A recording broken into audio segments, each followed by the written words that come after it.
Now, some good news on Korea's economic front. Production across all sectors rose last month, in large part thanks to more exports. But the same cannot be said for domestic demand, despite the government's efforts to boost consumption. Shin Se-min explains. Korea's output across all sectors went up 1% in January from the month before, posting the third straight month of increase. Data by Statistics Korea on Thursday shows that the figure was largely driven by a sharp uptick in the production of electronic components, with semiconductors rising nearly 9%. Industrial production in the mining and manufacturing sector went up 3.3% in January from the month before, continuing an upward streak that started in November.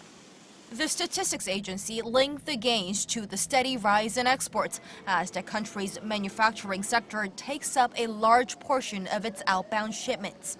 Korea's exports grew at their fastest pace in 5 years in February, jumping over 20% from the year before, on the back of strong demand for Korean chips, flat panels, and petrochemical products.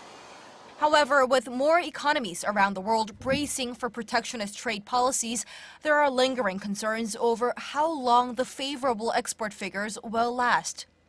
Meanwhile, in another worrying sign for Korea, the country saw less positive data on the demand side. Retail sales fell 2.2% in January from the month before, marking the first time since the global financial crisis that the figure has dropped for 3 months in a row. The agency says the drop in domestic demand comes as the effects of the government's efforts to boost consumption fade.